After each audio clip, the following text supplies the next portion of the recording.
There are minds that follow the world, and then there are minds that break it.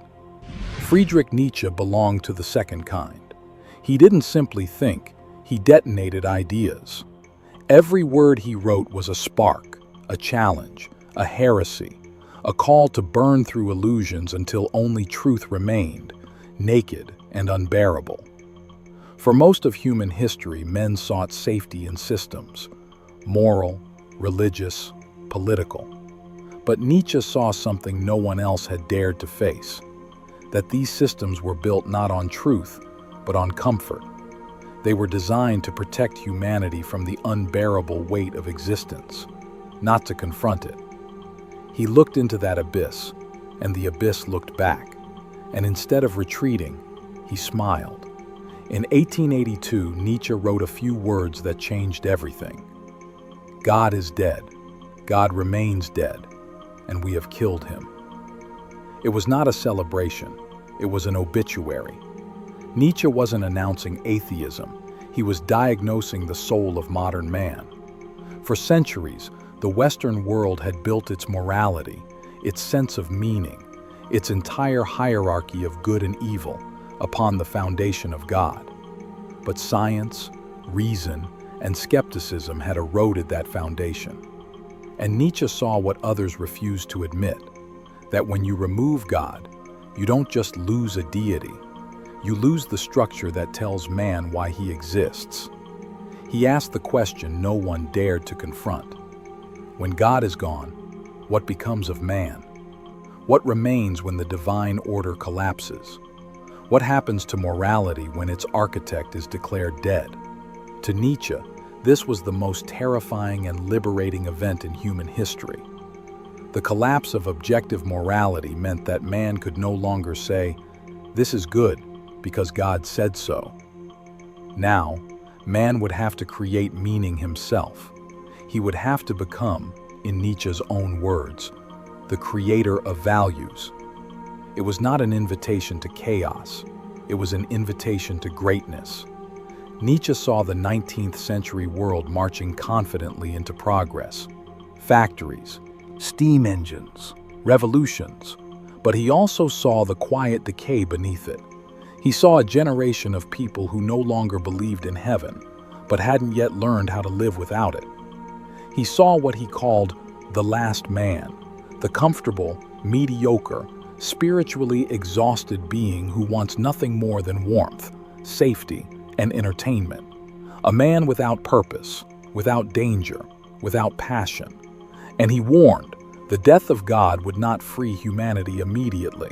It would first create a vacuum, and into that vacuum would rush nihilism, the belief that nothing matters, that life has no meaning, that truth itself is an illusion.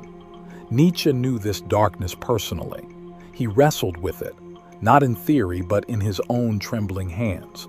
His journals reveal a man haunted by loneliness, pain, and the crushing awareness that the truths he saw would destroy him long before the world understood them.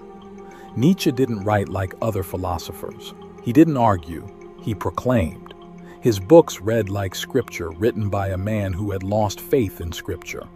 They are poetic, violent, alive. He wrote in fire because he wanted to burn away the rot of comfortable thought. In Thus Spoke Zarathustra, he created his prophet, a figure who descends from the mountain, not to deliver commandments from God, but to announce that man must transcend himself. Zarathustra says, "Man is something that shall be overcome. What have you done to overcome him?"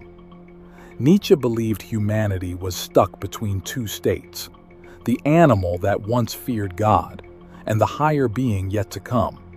He called this higher being the Übermensch, the overman, the self-created one, the man who makes his own values, his own morality, his own reason to exist.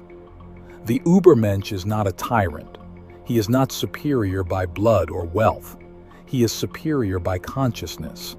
He is the one who refuses to inherit values from others and instead forges his own. He is the artist of life, sculpting himself as a work of art. To Nietzsche, Morality was not eternal truth, it was a creation of human psychology. He saw two moralities, one born from strength and one born from weakness. The morality of the strong, what he called master morality, celebrates courage, excellence, and self-overcoming. The morality of the weak, slave morality, glorifies humility, obedience, and pity. And the latter, Nietzsche believed, had conquered the world. Christianity, democracy, and modern egalitarianism were, to him, symptoms of slave morality, systems built by the powerless to make power itself seem evil. It was a radical, almost blasphemous diagnosis. Nietzsche wasn't saying compassion or kindness were wrong, only that when these virtues are used to punish excellence, they become poisonous. He believed the true moral man was the one who could act from strength, not resentment, who could love deeply, give generously, and create beauty, not because he fears punishment or craves approval, but because it is in his nature to do so. To go beyond good and evil was not to abandon morality, but to rise above moral categories entirely, to create one's own standard. Beneath every human action, Nietzsche saw one single driving force. Not survival, not happiness, but power. Not the crude political kind. Power as in self-overcoming. Power as in creation. Power as in the expansion of one's being. He called it the will to power, the inner fire that drives every artist, warrior, and thinker to push beyond limitation. To Nietzsche, every living thing wants not just to live, but to become more alive, to express, to expand, to assert itself against chaos. That is why he admired suffering, not because he enjoyed it, but because he saw in suffering the raw material of greatness. He wrote, "What does not kill me makes me stronger." Pain, for Nietzsche, was not a curse. It was the crucible of creation. The man who avoids pain avoids transformation, and the man who seeks comfort over growth becomes, in Nietzsche's eyes, spiritually dead long before his body follows. There's a tragic irony in Nietzsche's life. The man who saw humanity with such piercing clarity eventually collapsed under the weight of his own mind. In 1889, in Turin, Italy, Nietzsche saw a horse being beaten by its owner. He threw his arms around the animal's neck, sobbing uncontrollably. Moments later, his mind broke. He spent the last decade of his life in madness, cared for by his sister, while the world slowly began to read the words that had already burned through him. It's tempting to see that as the end, the philosopher destroyed by his own vision. But perhaps it was the natural cost of seeing too much. Nietzsche once said, "He who fights with monsters should be careful lest he thereby become a monster. And if you gaze long into an abyss, the abyss also gazes into you." The abyss he stared into was not external. It was inside the human soul. When you look at the modern world, the confusion of values, the obsession with identity, the worship of comfort, the collapse of meaning, you begin to see that Nietzsche's words were not just philosophy, they were prophecy. He predicted that when the old gods died, man would try to replace them with ideology, nationalism, materialism, and distraction. He saw that people would crave meaning more than truth, and when they could not find meaning, they would turn to entertainment. He saw the rise of the last man, the one who says, "We have invented happiness," as he stares blankly at a screen. And he warned that only a few would survive this spiritual collapse, those strong enough to create meaning from within. Nietzsche's challenge to us is not to agree with him. It's to dare to think as he did, without safety nets, to question everything you inherited, to burn through your illusions, to rebuild your soul not on borrowed beliefs, but on conscious choice. Because the man who does this, the one who faces the abyss and shapes himself anyway, becomes truly free.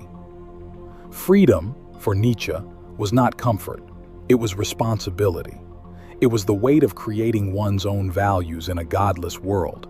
It was the courage to say yes to life, even in suffering. He wrote, Amor Fati, love your fate.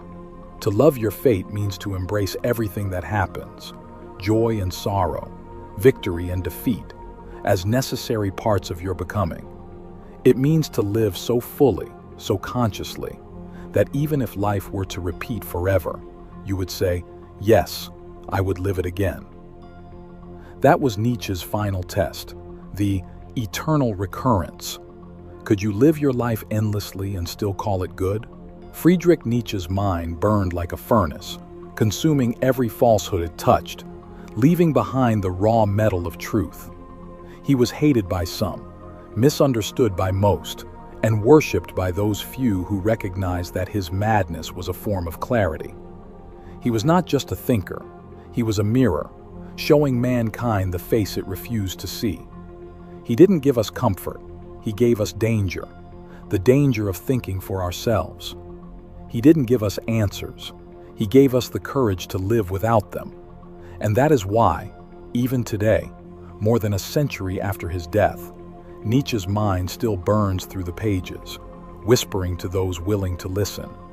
Become who you are, because in the end, Nietzsche didn't destroy morality, he reprogrammed it. He didn't take meaning away from the world, he handed it back to you. And the question that remains is the one he left us with. Now that God is dead, now that meaning is yours to create, what will you do with it?